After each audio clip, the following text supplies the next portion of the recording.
through the last 4 months. But the situation is getting worse and worse, and particularly in places where money is involved, and that's exactly the industries where PCI is applied. A couple of quotes related to PCI.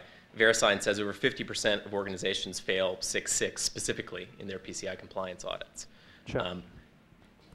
Forrester Research says that SQL injection caused by poor coding is one of the top 5 causes of PCI failures overall. And PCI covers, we'll see later on, covers more than just coding standards. So this is saying basically that the application component of PCI compliance is an important one.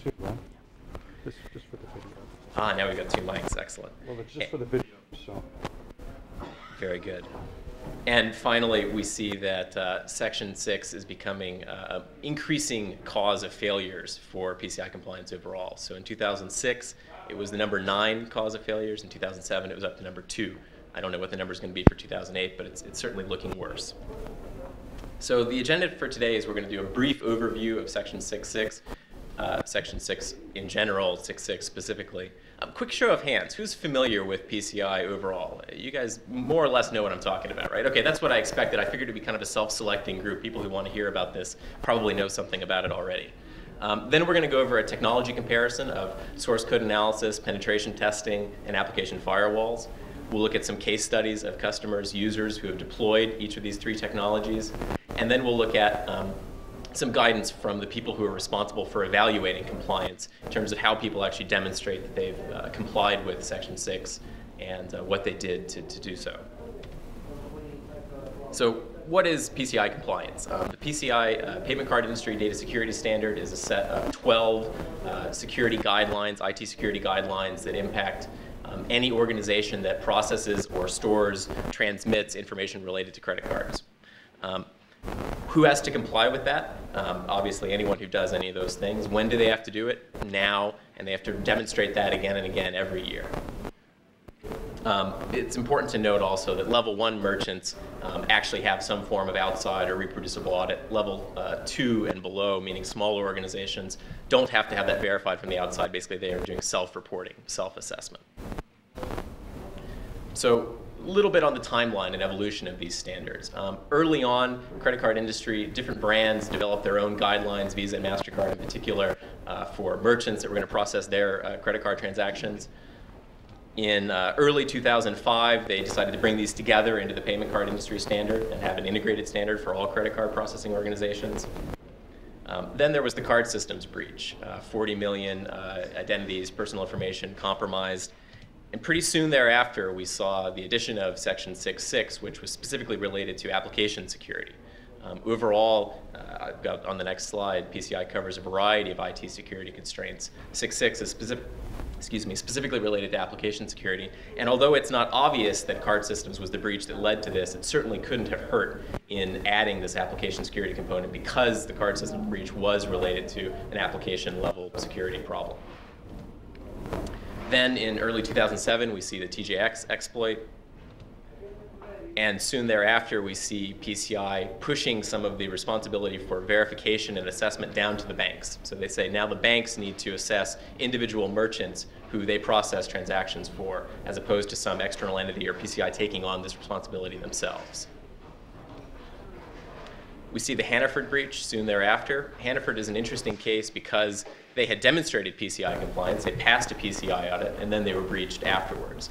And this doesn't necessarily undermine the legitimacy of the standard, but it certainly suggests this ongoing evolution of making the standard more and more precise, adding more and more detail in terms of what compliance means, so that the credit card organizations, individual merchants, and end users can better understand what an organization that has demonstrated compliance has actually done, what that means.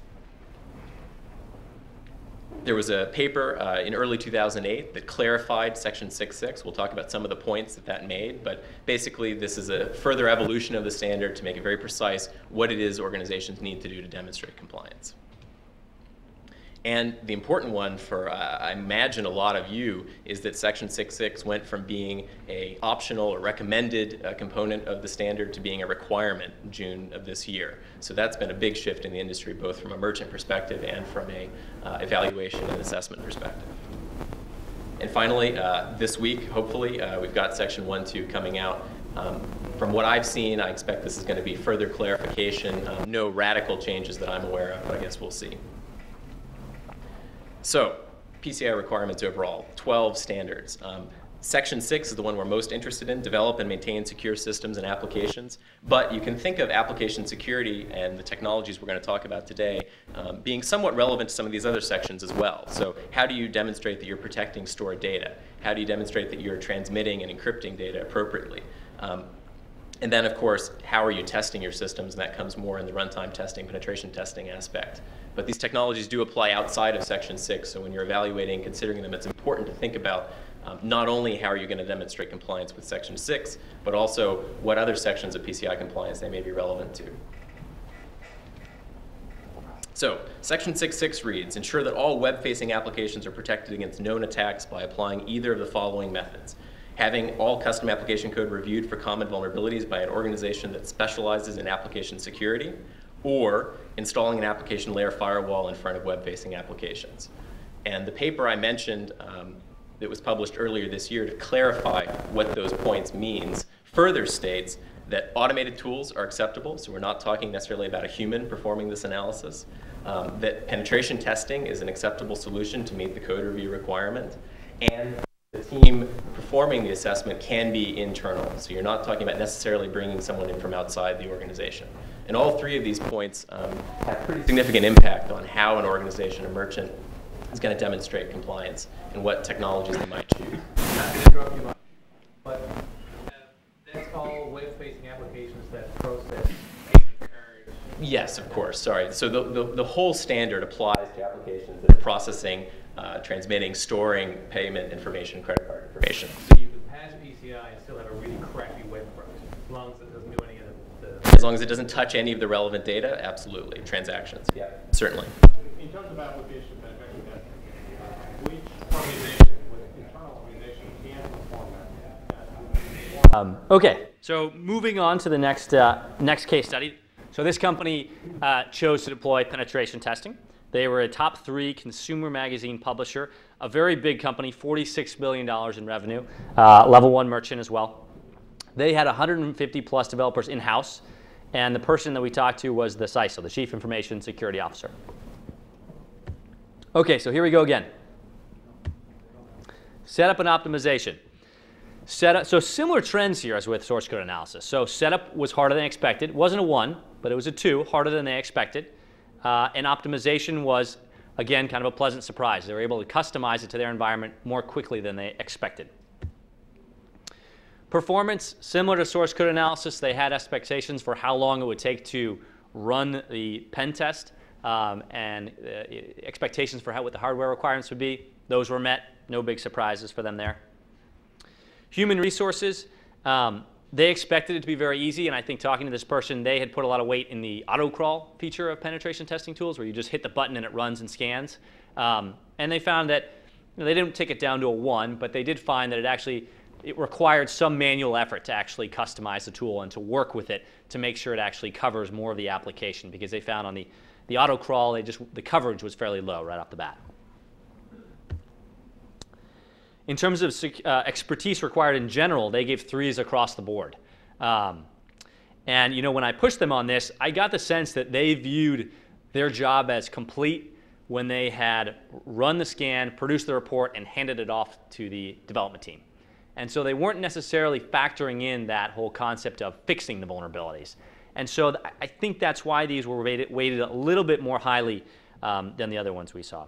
I wasn't surprised to see the development expertise as a 3, because again, running a penetration test, you don't need knowledge of the code. You're just going to point the tool at the URL and fire away.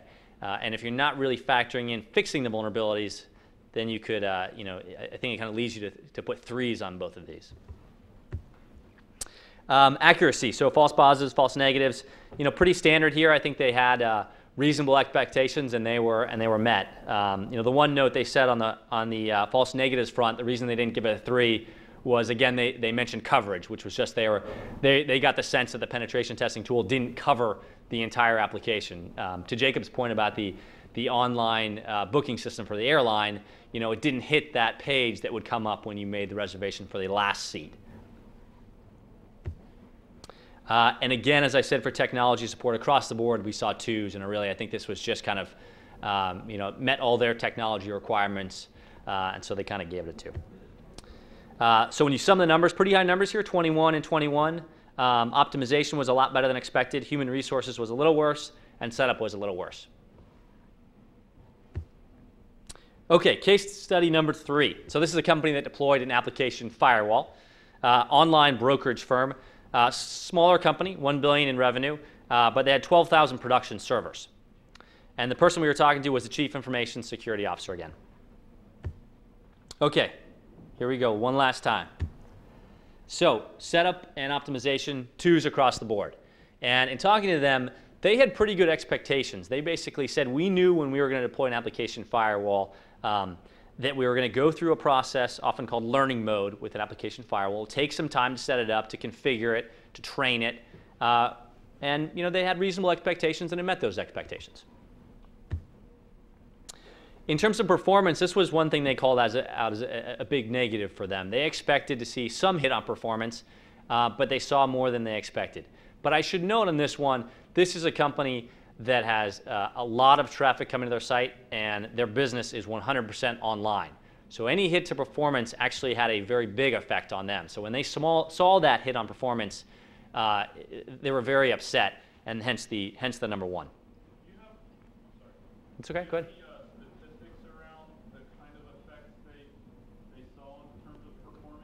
I don't know what they saw. No. Did they just spend the money and scale outward, like you said, the upward scaling is more dollars? Is that how they addressed it? Yeah, so they didn't quite realize how many application firewalls, how many boxes were actually needed to handle the amount of traffic they had. So they started out with a fairly small investment and saw a huge hit towards their performance, and then started adding more and more. It improved it, but it still was, they still were unhappy with the level of performance. Yeah. Do you know if this was in any way, shape, or form related to SSL encryption, decryption, duplication? It was, yes. Human resources. So this was one area that they were upset with as well. And so remember, it's not pertaining to the setup and getting it up and running, but the management of it. And when I pushed on what he meant here, he said, well, we update our application a fair amount, and every time we make an update, we have to go back and go through another learning mode and kind of train the application firewall. It wasn't always a lot of time. It wasn't as much time as when you first did it, but it was always this additional step we had to do whenever we changed the application, and that got to be fairly tedious and time-consuming. Okay, expertise required, development and security. Again, not much of a surprise. They got 2s across the board. They were fortunate because one thing they said is they realized the importance of having a person who knew a fair amount about security as well as a fair amount about the actual application itself. And they said, we realized that you needed that one person who could bridge those two areas in kind of setting up and maintaining this application firewall. They had that sort of person, so they said we were okay. But if they hadn't had that, they said it might, this number might be slightly different for them. False positives and false negatives. So slightly worse than expected. Still, in the end, they gave them both a 2. Not a bad score. It's just I think they had lofty expectations of that they would be very, very accurate and have very low false positives and false negatives. Again, in terms of technology support across the board, everyone said 2, 2. Do you have any discussion with them about why they picked the particular one that they picked? Do they think that maybe they picked the wrong one? They did a bake-off of a few different ones. And they didn't say why they picked this one. I think they thought it was the market leader. I mean the type, not necessarily. Oh, you mean application firewall versus penetration testing or source code analysis? Right. I think they viewed it as a quick, easy solution. I think it's important to notice that the type of organization that you presented the cases for example, the first organization chose the source code analysis was primarily a development organization. We saw that they had over 2,000 developers.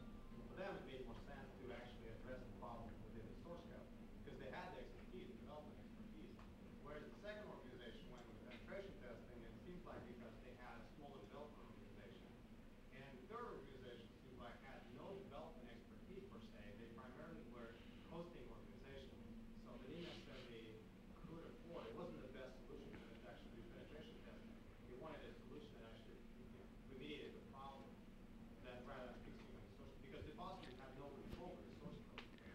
You want to say? If you don't mind. No. I think that's a really good point. One thing I would say about the third case is that they, in terms of the percentage of their revenue that's driven through online applications, they are developing those applications themselves. It's just that that represents a smaller portion of their overall revenue.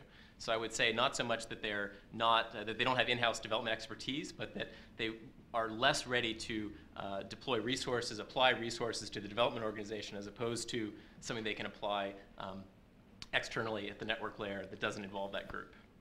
My point was that it said you can see substantially the difference, the substantial difference between the first organization, their development resources, second and third. And I think that definitely comes to play in making a decision on the type of method you're going to choose. Yeah, and I mean, to be completely honest, part of the point of this whole presentation is just that, is to see these criteria and think about your own organization and do this evaluation for yourself and see which solution makes sense for you. And from an organization perspective, I don't think it's either one or this one. I think a large organization, such as, let's say, your computer manufacturing case study, from their perspective, I think the benefits would be not only doing a source code, but also obviously doing a variety of methods.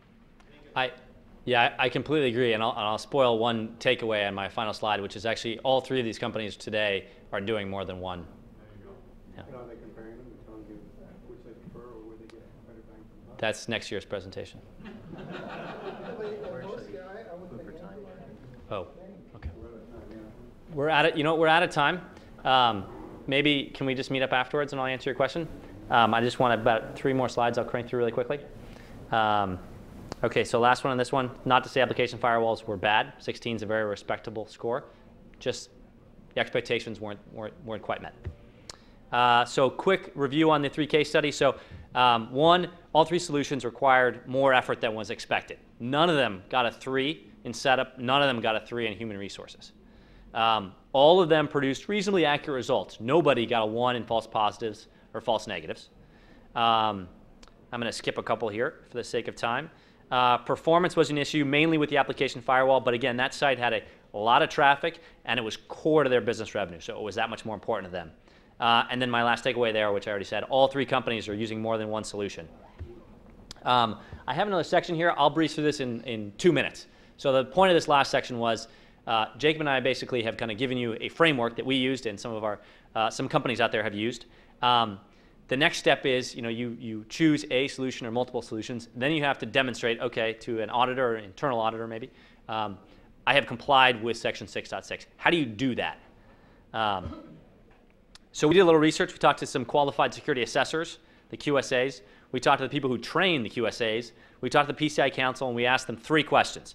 How do you demonstrate your application is protected against known attacks? How do you show that the user of that tool is appropriately trained? And how do you show that you've configured the tool appropriately? So before I show, well, I'll show the answers, but before I talk about the answers, nothing is definitive. I had to push and prod people from each one of those groups to give me definitive answers. Everyone wants to say it's all about intent. The QSA or your internal auditor has to feel comfortable that that application is secure. But I pushed them and I wanted some answers. So here's what I got. So how do you demonstrate your application is protected? Well, I want verification that the analysis has been done. Give me the date when it happened. I want a report showing that no critical security issues were identified. What does critical mean? Somewhat up to interpretation, but that's up to the QSA or your internal auditor to figure that out. And then a document showing, this one's more relevant for an application firewall, a document showing you how the tool fits in your architecture. Next, how do you show that the user of these tools is appropriately trained? Something simple, a document explaining prior experience of that person, or have an informal interview with the person. Third, how do you show that you configured the tool appropriately? PCI Council stresses that in the requirements. A document explaining how the tool was configured and what new rules you added would potentially suffice. Okay, so that's it. Last slide, just a summary. So PCI Section 6, it's evolving and it's becoming increasingly precise. We recommend you compare technologies across these nine criteria. And demonstrating compliance is an art. It's not a science, which makes it that much more important that you pick the right technologies and figure out how you can appropriately convince your auditor or a QSA that you are, in fact, securing those applications. So that's it. Thank you, everyone. And any questions, feel free to fire away. Quick question. So we've noticed that PCI compliance does not necessarily mean specifically 6.6 equals security, because there are a few examples out there. The company was PCI compliant and literally a week later was hacked and was successful hacks. Yep. So I just want to, I guess, ask for your take on subjectiveness, I guess, of the PCI audit. Because it seems like from QSA to QSA, there's a certain level of Yeah. I think the PCI standards is a great step forward. I think the tricky thing is they tried to come up with a set of standards that are equally effective for the Amazons of the world as they are for the small level 4 merchant that only makes several few $1,000s a year. And it's very difficult to come up with a set of standards and enforce them across those two different types of organizations. So I think it's a great step forward. I think they're going to continue to struggle with making it more and more precise. But I'm all for it. I think it's great. I mean, I think Section 6.6 is great because it is prescriptive. It says you have to use one of these three solutions. But they also say, if you read the document very closely, they say you should use all three, but we're only going to require that you use one. I think it's also critical to consider that the job of the QSA or the internal assessor is to evaluate whether you've complied with the recommendations that PCI has laid out, not whether to evaluate whether your software is secure. So they're saying, have you complied with the guidelines? And we all should agree or not agree that those guidelines promote good application security and that they're a step in the right direction. But when the assessor comes back and says you comply with Section 6.6, it doesn't mean your application is secure. It just means that you've complied with those standards. I think we should take any more outside probably because we are out of time. Okay, thanks guys.